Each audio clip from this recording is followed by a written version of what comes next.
It's good to be back. I was away speaking at a retreat last weekend for a wonderful and beautiful church that was just planted just a few years ago. It's actually right out here in our neighboring city, Milpitas. It's called Spectrum Church. And it's a church that's actually predominantly where people are, a good chunk of them are the folks are from India. But the pastor's name is J.P. Samuel.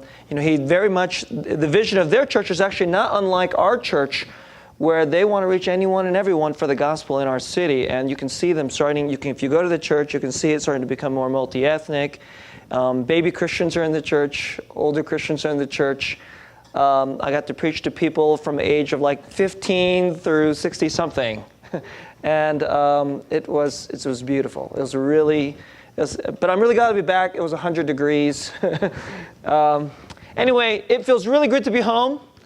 And we're going to shift gears in this series. We've been spending a number of weeks in 1 Corinthians 15 helping you think about eternity. Think about resurrection and what it means that eternal resurrection, how that breaks into our life here in the present. But instead, today we're going to shift gears now, and we thought we'd get to the summer. We want to get to something a little more earthy. Something that, we're not going to spend as much. We're going to take a relatively brief series, about 5 weeks, on a series that I'm calling Treasure. I want you to think about, how do you handle your money? How do you handle your time? How do you handle your talents? Those are the things I think of when I think about treasure. I mean, most of it, the obvious thing is money, right? When we think of treasure, whatever is money or stocks or anything in your life that's worth a lot of money. Maybe you have some expensive jewelry or something like this, or your clothes are very valuable, and those are things that's important. But I think even more valuable than money is your time. Time you spend, and then it's gone, and you'll never get it back, and nobody can make more of it. Okay. And something else that maybe you don't tend to think about as really valuable in your life is your talents. What are you good at? And we like to use what we're good at to spend time than to make money. I mean, that's sort of the ideal career, right? You get to take something that you're good at, you like to do, hopefully you like to do something you're good at. Then you spend many, many hours on it, and it makes money for you. And then mostly we find out that it's kind of lame and kind of boring, and it's just a job, right? This thing that you love doing, that you're good at, and then it kind of, it turns into a job, and you make money out of it, and it kind of sucks the life out of you, right? I mean, I'm not trying to be mean about this, but we all have this dream when we're young that the job is going to fulfill our lives, and then you actually get into it, and it kind of just sucks the life out of you, right? That's kind of the way it works. Sorry, college students. That's kind of what's going to happen, okay? All right. Anyway, so I thought we'd take you through a brief series on treasure, just 5 weeks, and we're going to go through the gospel, just select passages out of the gospel of Matthew, just early portions out of the gospel of Matthew. And today, you may have recognized this passage. And normally you're hearing about this passage in December, but we're going to have Christmas in July this year. All right, because actually it has a lot to do with money and treasure. Did you notice this? And so in 3 parts, a message I've entitled Worship and Treasure, Part 1. Worship as what you greatly value and love. Part 1. Worship not so much as a piece of ritual that you do inside of a certain kind of building, but as you most greatly value and love. All right? Part 2. The pathway to real wisdom. It has something to do with worship and your treasure. It has something to do with your money, okay? And part 3, the worthiness of the king and his kingdom. Because that's really the kind of a deeper question is, what's worthy of your money and your time and your talents? What's worthy of the things that is really valuable in your life for you to give it to, okay? So let's get into this. Part 1. Let's go to verse 10 and 11. Are you there? If you go up to verse 10 and 11, if you have it there. So you guys know the story. There are wise men. By the way, we have no idea if there are 3 of them. Okay, what we know is there are 3 gifts. And so it's fine. It's three is probably, so you can imagine 3 of them, all right, and 3 guys. And they come into the city of Jerusalem. You know this story. They're not quite sure of this king that they've heard about. That somehow they know about the king. And this king is not just any king. And they go to the current ruler, Herod. Herod is not particularly wild about this message. I mean, he's supposed to be a good Jew. He's supposed to know the Bible. He's supposed to know there is supposed to be a ruler that's supposed to come to Israel, and no ordinary ruler, one that's going to bring peace, one that's going to bring deep healing and bring together rich and poor, and enemies and so forth. He's supposed to know all this, but his reaction is really interesting. His reaction is he doesn't like it. Right? And then, but he calls the scholars. They say he's supposed to be in Bethlehem. They go to the city of Bethlehem, and they're following a star. I mean, you guys have seen movies. I don't exactly know how it works, okay? But somehow a star led them, and then they get to the place, and then this is the verse. This is what it says in verse 10, all right? Let me get there. Verse 10, all right. When they saw the star, they rejoiced exceedingly with great joy. Okay? They rejoiced exceedingly with great joy. And it's really repetitive there. I mean, you think they were happy? They were very, very happy, okay? And going into the house, by the way, do you notice this? Did they go into a stable? They go see him in the manger? It's not in the manger. Okay? It's not in the manger. It's in the house. So we know it's Christmas. Everybody thinks the wise men showed up, bowed down before a manger. Actually, it's a little later. Okay? These scholars, they don't get to see Jesus at the very birth. Actually, only the most dirt poor bottom people of society, the real blue-collar workers of society, the shepherds, were the only ones who got to come first. Okay? That's really the real story. And going into the house, they saw the child with Mary, his mother, and then they did something weird. Now, I want to just stop for a moment, okay? It's a baby in a house. They're looking for a king. And then when you go see the king, what do you normally do with the king? Do you go down and then you fall down and worship? That's what they did. They fell down and they worshiped. And then, here's the part that's relevant to our series today. All right? And then, they opening their treasures, they offered him, that is to this baby, not in a manger, I don't know what he's in a bassinet or something, manger, and not in a manger, but in some kind of bassinet or crib, they offered him gifts. And they're not just kind of gifts, they are very, very expensive gifts. Gold, and frankincense and myrrh. Let's stop there.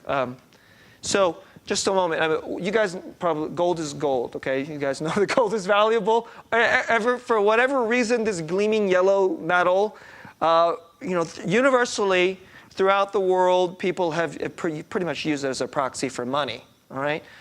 Frankincense is some kind of very valuable thing that produced incense, and myrrh. Most of you guys know, well, what is myrrh? I looked it up. Myrrh is a special kind of oil by which they made perfumes. Now, today, we don't tend to think of these as valuable things because, well, even today, if you were to go down and get some expensive cologne or something, but back then, this is a time when people don't take showers every day. This is not a time when you can pop into your shower and use your head and shoulders, and then ladies, you can spritz yourself with something, and you go outside, you smell great, you look great, and it's not it's not cheap, but it's not super expensive. But prior to these things becoming everyday commodities, they were very, very expensive, right? And only the rich could have them. And they were worth like gold. These things are traded. They're important trade routes, and things like frankincense and myrrh, they only come from special places. It's not like there are these special factories that can get this very special oil that come from very special plants. It's rare and very difficult to produce. Only certain people had them, and if you had them, you were rich. Okay? And if you could sell them, you made very serious money. So these guys, whether 2 or 10 of them, we don't know, these show up, And they do something very strange. If you and I meet a king, well, the first thing you do is bow down and worship him. It's very weird. Right? And you may offer some kind of gift to a king or to somebody important. My wife and I, we went down to Ronald Reagan Library down in Southern California, and there's a portion of the library that shows all the gifts that Ronald Reagan was given when he was president. There were some pretty impressive gifts, okay? And maybe you do that, but this is really interesting. They are rejoice exceedingly with great joy. They willingly fall to their knees and they worship. And then they give the best that they have. They give the best that they have. Now, I want to ask you a very simple question. What in your life, if you come upon it or if you gain it, would you rejoice with exceedingly with great joy? What is it? Is there something in your life that you would have exceedingly great joy to come across, and then you would willingly give your money? Now, think about this. These guys brought their gold and frankincense and myrrh just as an offering, but it took a great deal of energy to get to this point. Travel is not easy. You can imagine this, that these guys are probably relatively wealthy.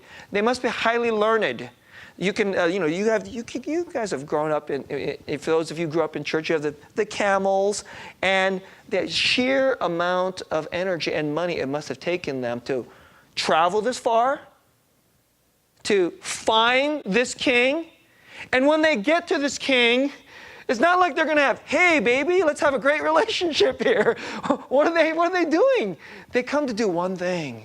They come to worship. And then they come to willingly give their offering. That's what they're here for. Right?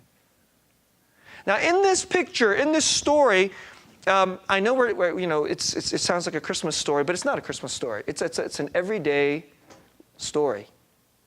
Every day, you and I wake up, and you go on search for something that is truly valuable to you. Something that is worthy of your life. Something that's worthy of your time, your money, for you to sacrifice this money and travel a very long and maybe even encounter danger. And then you have to study it. And then you have to ask other people who have more knowledge for it. And then you get there. And then when you get there, you will rejoice exceedingly with great joy. You're like, yes! And then you will bow down to it and give your money. And then give you even more money. Give you even more of your treasure. What is that in your life? Let me ask you, what is that in your life? Now, most people, when they think about this word worship, they think about religion. And religion is this thing that these odd people, I'm personally, maybe you're sitting here going, I'm not a particularly religious person, but these religious people, they go to a special building and they may, do some kind of incense, and they go up and they get some kind of bread and wine, and they listen to some boring guy talk about a lot of irrelevant stuff because, as far as I can tell, religion is a kind of irrelevant thing. And they go into this building, and some of them have a cross, and some of them have some kind of, other strange designs, and that's what worship is, right? But that's not what worship is. It's a very, very shallow understanding of worship. Worship is not something that you do primarily on the exterior. Worship is something that starts inside with what you most deeply love. Actually, worship is love. Your biggest love. A love that is so big, something that you value so much that you would gladly work hard to get it, and you would gladly spend even more money after you get it. What is it? Now, there's all these people in our society today who think only religious people worship. I don't worship. But actually, they're wrong. Everybody worships. And let me just give you some examples. I grew up here. My children grew up here now in Cupertino for a number of years. And I'm a good 21st century parent. I want to give good things to my children, right? And so one of the things I wanted to give to my son was Little League baseball. When I grew up, I was poor. My dad didn't even watch baseball, but I loved baseball. And I had friends, they would show up in there. You know, I had a friend, he played for his little league team was the A's. That was my favorite team. And when my next door neighbor friend showed up in his A's uniform to my door, I looked at that and went, why does our family suck? I want to wear that, you know? I want to wear that uniform, even though I couldn't even play at that point. I had no idea how to throw a ball or catch or anything like that, but I wanted that. And so, of course, I want to give that to my children. And so, you know, I saw a sign for the league and we went to go. And then here's what I began to find out. I found out that people spend, this is for Little League. The kid is 9 years old, okay? I'm not making this up. They spend $200 or $300 on a bat for their 9-year-old kid. They go to this place called, it's right there, it's called Hartke Academy, and there's multiple ones of these. And then they hire a guy who used to play minor league baseball. Maybe he played college baseball or played minor league baseball. You go in there and you'd spend maybe $80 for 1 hour. 1 hour. The guy says, hey kid, swing. You know, and then he gets in there, swing. And they spend lots of money to do this. And then they come out to every game. And the dad will, volunteer, because all the parents have to volunteer for a little. I did this, you know. I have a pastor, a friend, he's a Chinese English pastor, and he says, is this what Korean pastors do on the weekends? You know, and I was grilling like 300 hamburgers. Because that's what you do. And I was grilling 300. I was like, I don't know about other Korean pastors, but this is what this one does, right? And this is what we do. So here's my time, my valuable time, grilling hamburgers. I'm not even watching the game. I'm just grilling hamburgers and hot dogs. And other guys are spending $300. I just take my son out to the field. You know, I watch a video. I watch a video on Netflix from like Cal Ripken Jr. on how to hit. Other guys go down to the academy and spend $80 an hour, and they take their son there. They get off work. This is what they do. What do you think that guy values? Now, I want my son to play ball, and I want him to do well. But I'm not going to spend $300 on a bat for a kid that's not going to use that bat next year, right? That's like, I looked at that and said, you're insane, man. You think your kid is going to make it to the major leagues? Good luck with that. I watched him play. He's like, that $300, just whoop, you know? That's what I want people to do. But, you know, it's not just, come on, you get the music parents. You get the music parents. They don't spend like, you know, $500 on an instrument. They spend like thousands of dollars on the instrument. Thousands of dollars. I played violin, you know. My violin was worth about $1,500. Back then, it was a lot of money, okay? And I got up to this level, and my teacher said, you need a better instrument. And I told my dad, I was like, cool, I'm good enough to need a better instrument. You know, I told my dad, he goes, the teacher says I need a better instrument. And he goes, how much is the next level up? I think it's about $5,000. He was just like, good luck with that. He didn't think it was worth $5,000 to spend, to get me to the next level. And you know what? He was right. He was right. I was like, yeah, because you know what? 6 months into college, I stopped playing. See? And he gave me the gift of music, but this is what people do. I mean, people will drive like, okay, you know, the good piano teacher there's an okay piano teacher 15 minutes away, but the really good teacher is an hour away. The really good teacher doesn't cost, you know, $80 an hour. The really good teacher costs $150 an hour. And then you take that kid there, and then they learn from the super great teacher, and then they come home, and then they don't practice. So then what you do, then you expend a great deal of energy to fight like hell with your kid to make them practice. And then one day they will play this beautiful thing, and then you rejoice exceedingly with great joy. See? You get it? You get it? And all these things are like, I don't worship. I don't worship. Of course you do. Of course you do.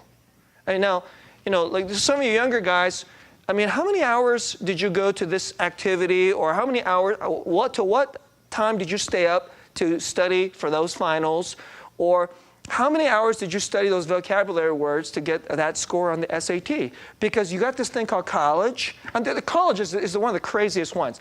Parents want their kid to go to a college, so then they work them crazy to go to college, and then they sell this really super valuable thing called college, and it is valuable, and then they go there, and then they find out the college costs $60,000 a year, and you know what? You're like, I think I will try to pay it. If your kid got into that college, many of you, if you could pay it, and then if they send you a financial aid package, you only have to pay $25,000. It costs $60,000, but we'll give you a deal. Well, you only have to pay $25,000. And parents say, oh, I'm so happy.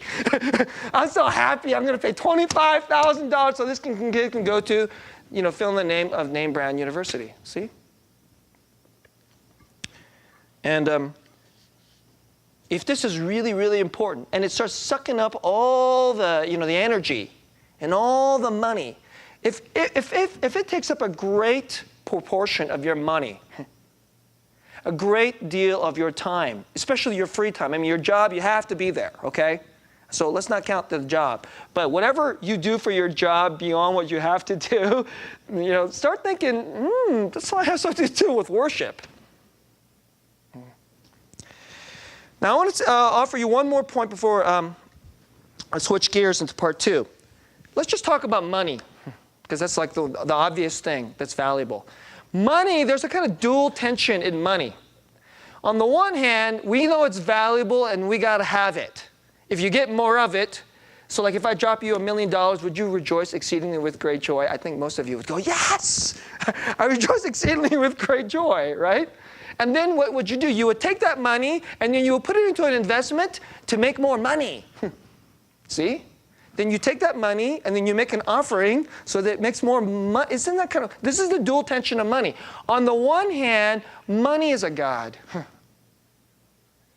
Because it'll save you from everything. It'll give you everything that it's like your source of life. It's your source of security. It's your source of safety. It's your source of your significance. Because if you don't have any, or if you don't have enough, then you just feel like nothing. If you look at actually studies of poverty done in the world, most people don't look at lack of money as just poverty, as primarily lack of money. You know what they look at us? They look at us that we are nothing. You don't have money, so we are nothing. So on the one hand, money is like a god. But money is the thing we also give to our God. It's interesting, isn't it? Money is our God. It's the most treasured thing. And then the thing we give to the thing we value the most is our money. So ladies, you argue with your husband, I have to go to this hairdresser. She is going to do such and such a thing. And then he finds out how much it costs, and he's like, what? And then you have a fight. Or at least some argument, and then usually you win, and guys, she should win. I mean, unless it's like $1,000. If it's like $100, okay, let her win. But if it's $1,000, then fight, okay? Because then you're like, you're an idolater, honey. You're an idolater, you're worshiping your hair. And she's going to go, no, this is sensible. Okay, so that's what we're talking about here. Okay? Let's go to part 2.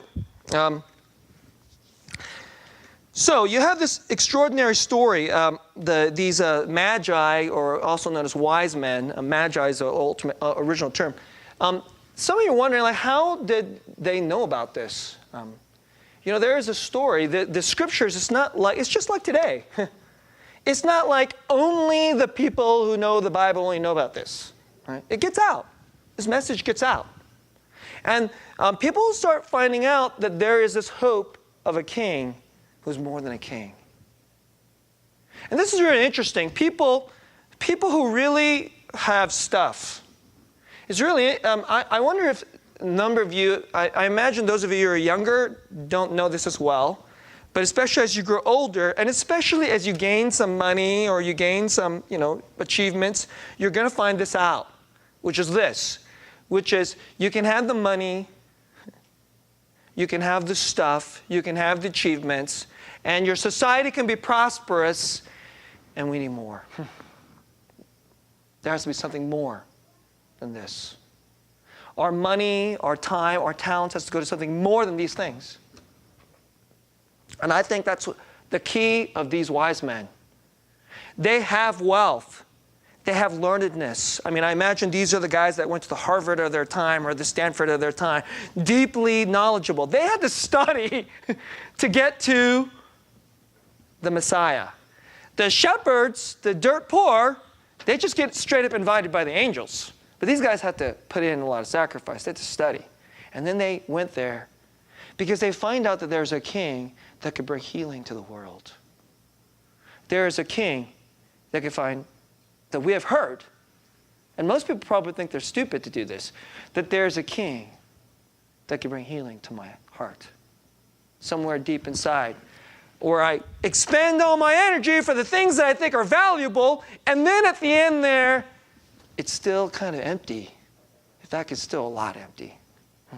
See? And for those of you who've been around a little while, I hope maybe you're starting to pick this up.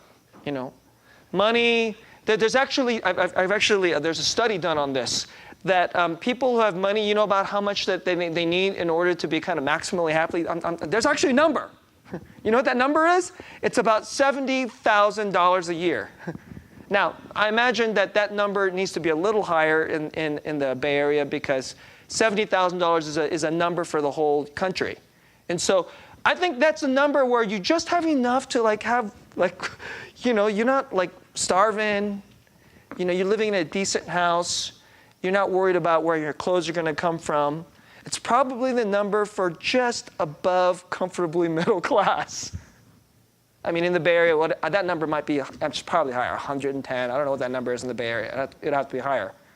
But do you notice it's not 1 million? It's not 2 million. It's not 1 billion. You notice that? Huh? Because there's this thing called diminishing returns. You guys know what diminishing returns means? You put something into it, and then you get something out of it. And whenever you get something out of it, it's like, ooh, it makes me happy. And then you put, well, if that made me happy, let's put more into it, and then I'll get twice as much out of it. You don't get twice as much out of it. To get $1 million doesn't give you like 10 times more happiness than having $100,000. It doesn't. Actually, it doesn't give you much more happiness at all. I know those of you guys who are younger, you don't believe this. I grew up poor mostly, for most of my youth. And then at the beginning of high school, my parents moved into a rich neighborhood. It was really kind of crazy. We went from a poor neighborhood, and then we didn't go to a middle neighborhood, and then we went from like a poor neighborhood into a really rich. It was really crazy. It was like it was a culture shock for me. And you know what I found out? That the people in this rich neighborhood, they look just as bored, as listless, and as empty as everybody. And living in that really rich neighborhood, you know what I found out? It's pretty boring. A really nice view. We drove I told my parents, we are the poorest people in this neighborhood. Dad, you drive a Buick. Back then he drove a Buick. Today, who the heck drives a Buick, okay? He drove a Buick, and then the people across the street drove BMWs and Mercedes and Cadillacs, because back then if you were rich, you drove a Cadillac, okay? But my dad drove a Buick. And I was like, it's really nice to live in this neighborhood. And then it got boring.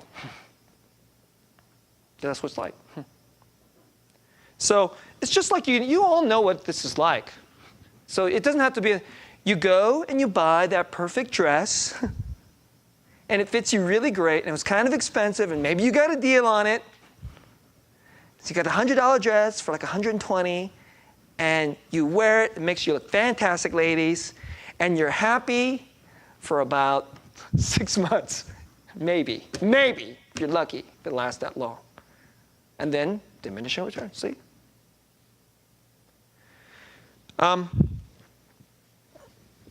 You know what we need is something more worthy. There's a pathway. This is the beginning of the pathway. That somewhere where the money and the time and the talents need to be given to something more that will actually get you something closer to rejoice with exceedingly great joy. And it will not have mere diminishing returns. So that's the promise. You know, the promise of the gospel is that there is inside of it rejoicing, exceeding with great joy. And the more you put into it, it doesn't have diminishing returns. This is the really wild part of it. The more you put into it, the more it gives back. It's really wild. That's the promise. Now, so you guys all know what I'm telling you here, right? Where does your money and your treasure go? And of course, you're like, oh, so you're like, oh, this is where the pastor's trying to get. You give money to the church. Okay, you know what? Let's just take that off the table. I am not telling you to give more money to the church. Okay? So that's not what I'm telling you to do. You want to give your money to something else of the kingdom that's not our church, do that. How about that? That's so crazy, Pastor. He just told you to not give the money. Okay, you should give your regular offering, all right, and stuff. But that's not what I'm telling you to do. I'm offering you a pathway to real wisdom. These are the wise men. It's really, I always thought this was strange that this is I've never done this, but I've long years thought, after studying this passage, this passage belongs in some other time of the year, not December. Right? Okay, you do it in December, it's like, you're thinking about your kids and the Christmas thing, and you're totally busy with Christmas shopping, and you don't ever think about what is actually being taught. That there's a real wisdom here. Now, you need to give your treasure to something that is more worthy.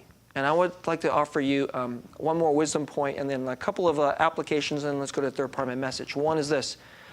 I want to teach you this little thing. Actually, the thing that will make you most happy in your life is not stuff. It'll never be stuff. And that's just for dumb kids, quite frankly. Okay, or for really shallow people. The guy who still believes that when he's 50 years old is like, what's wrong with you, man? You must be really... When I meet a person like that, I just shallow. Okay, you still believe the childish thing that we all believed when we were like 15. Okay, it's not stuff. It's not even achievements. That's a little bit more of a sophisticated thing. You know, well, first we got to get into this college, and then I got to achieve this level in my career, or I have to achieve, this gets really interesting. Some people go, I have spiritual achievements. I have to achieve this, that's kind of the one that hooks pastors. I have to get my church this big, and we're going to do all this great thing, and then if I do this, then I can't be happy. I mean, that's wrong too. And it's certainly not something like a degree or something that's that's appended to your name. It's not anything of those things.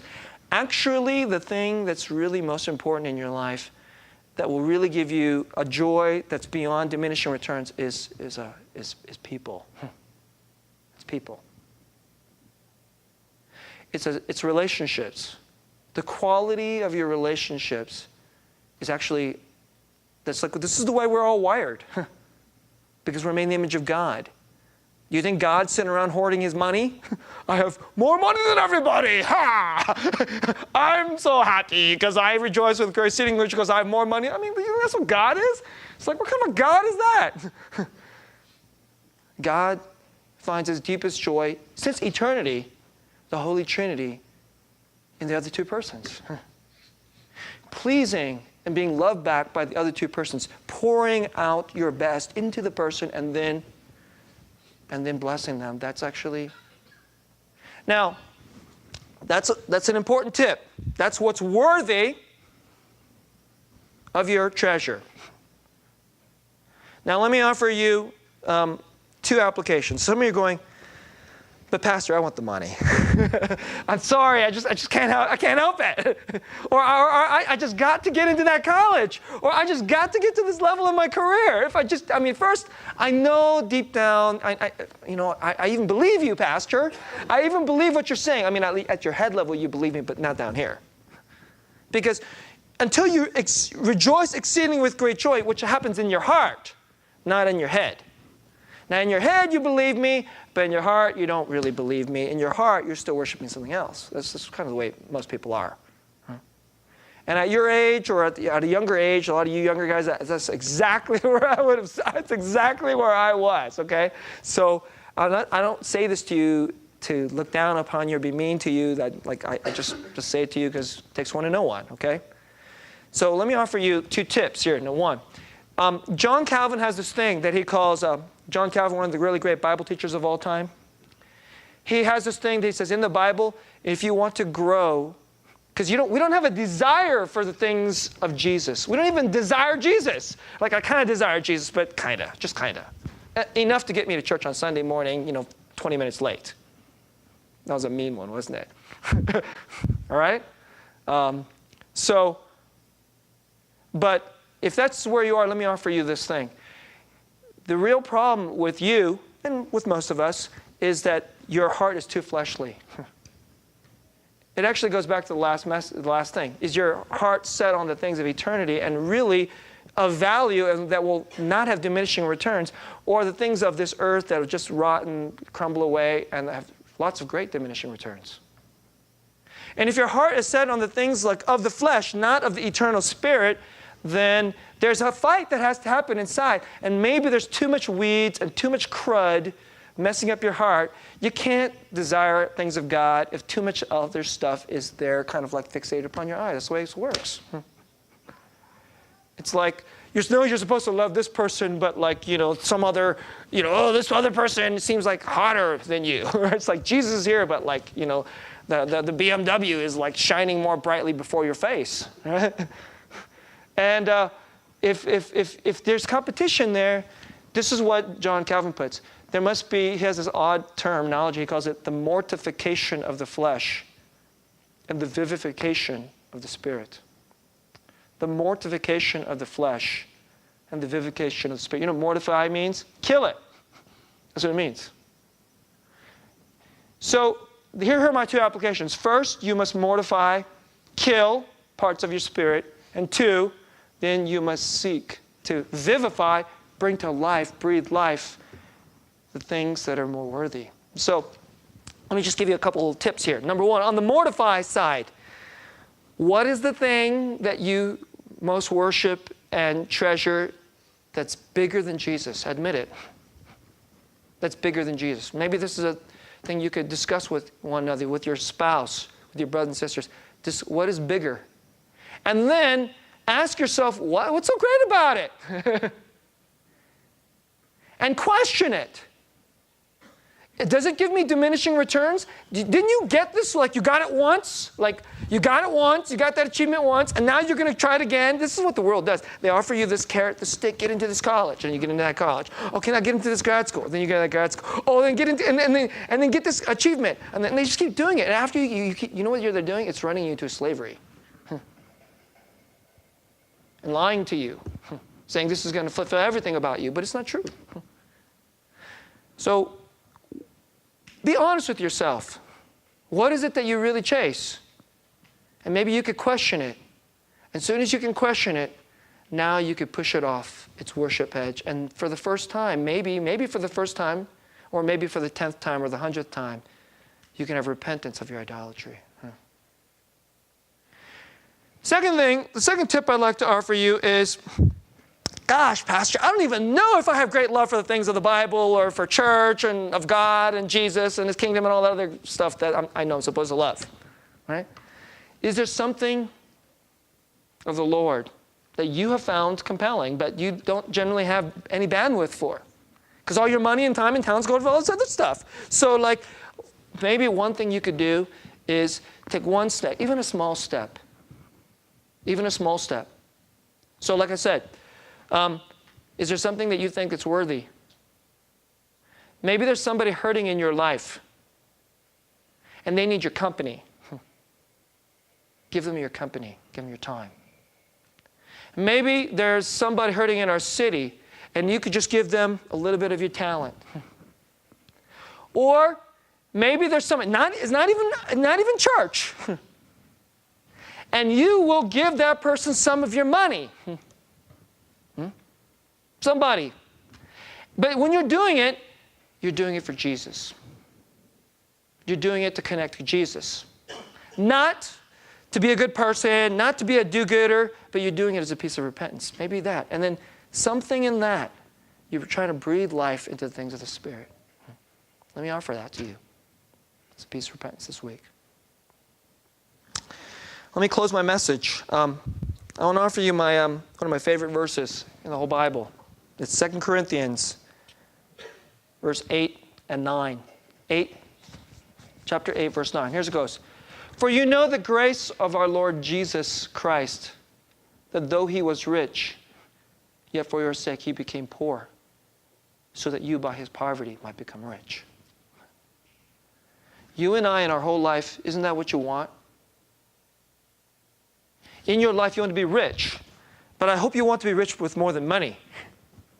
You want to be rich, really rich inside. Riches bigger than money and more than money. And what the scriptures say is this, that Jesus, he has all of every riches. And then he gave some away so that he could make us pathetically poor people his treasure. And you know, this verse up there, 2 Corinthians 8:9, that's Christmas. That's Christmas. That's the story. Matthew chapter 2. He who is very, very rich made himself utterly poor. He first made himself poor in the incarnation. And then he started his life in a manger, his life here on earth. And then he spent it in poverty. You think he got to go to some fancy hotel or eat fancy meals? We all, middle-class Americans, probably eat way more fancy meals than the God of the universe did when he made himself poor to walk. And then he ate with the lepers and the worst, most rejected poor people. And then he went to the cross, and more than his money, he shed his blood. And all of us are constantly picking other gods. We're like, we see the real God, there he is. And look what he has done for us. Then we choose some lesser God, only to find out it's a sham God filled with diminishing returns. But here's the real God. And like I told you, you need a relationship. If you want people. First, the most important person. The biggest person. And here's who he is. This is what he has done for you. More than money, his blood. And every time you go to him, he won't go, oh, you rejected me for college. Oh, you always take me for granted. Because, you just got to have that perfect house in the suburbs, and here in Silicon Valley, you have to do some crazy stuff to get that. Right? Is that what he's going to say? Actually, he said, no, I shed my blood. I forgive you. I'm glad you're here. Now spend some time with me. Let me offer you some real riches. I want to ask you this thing. Go to him. Remember him. We're going to go to the table. Remember him. And then when you go out into the world this week, whatever it is that you do, take a little piece, mortify the flesh, vivify the spirit, and maybe you will decide to give, you're going to go down to In-N-Out, buy that little In-N-Out card. You're going to keep a $10 In-N-Out card in your car. And then you meet that beggar at that particular corner that you always stop. You went out of your way, you prepared yourself, and then when you give it to the beggar, give it to Jesus. And you give it to Jesus, let's see what happens. Will he give you riches to your heart? You're breaking into a relationship, saying, this isn't the most important thing. You mortify the flesh, you give it to Jesus. This person who made himself poor, so we can have real riches. Let's pray.